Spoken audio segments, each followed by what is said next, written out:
Eles entendem de crente. Pastor, por quê? Porque Jesus sabe que crente com fome é terrível. Crente com fome reclama do horário. Crente com fome reclama do culto. Crente com fome ele fica perdido. Não tem cantina depois do culto, pastor? Tem cantina, então ela tem cantina depois do culto. Você passa na cantina para depois você não achar que o pregador pregou mal ou que o culto não foi bom.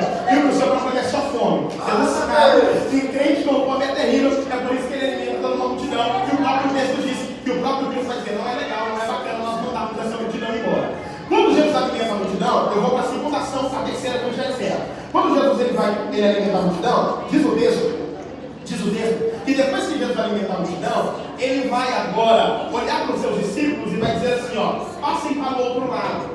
Quando Jesus dá essa ordem, passem para o outro lado, Mateus ele vai dizer no capítulo 14, a partir do verso de número 23 em diante, que quando Jesus está dizendo passe para o outro lado, Mateus ele usa uma outra palavra. Ele usa uma palavra chamada insistência. Ou seja, Jesus insistiu com seus discípulos.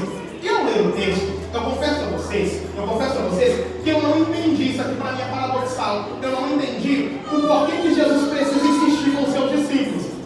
Jesus ele vai insistir com os discípulos para que os discípulos passem para o outro lado. E a pergunta que eu faço, que eu peço por gentileza que vocês me respondem: dá para falar não para Jesus? Mais forte, dá para falar não para Jesus? Eu só tenho essa cara de feio, de bravo, mas eu sou legal, prometo. Dá para falar não para Jesus?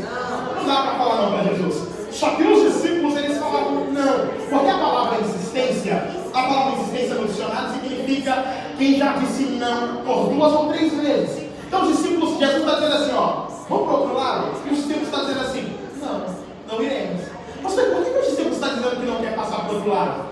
É porque os discípulos estão pegados na primeira travessia. E deixa eu refrescar a sua memória.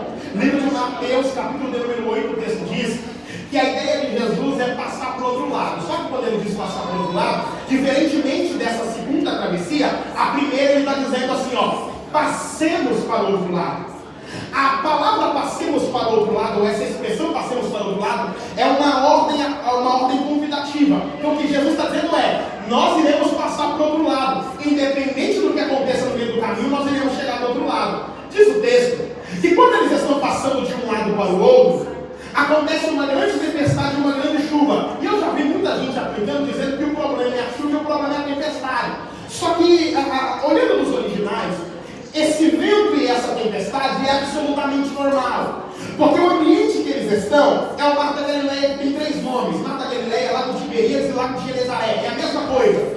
Só que o Mar da Galileia tem alguns detalhes. Por exemplo, geograficamente ele é muito grande. E além disso, ele tem montanhas ao seu redor.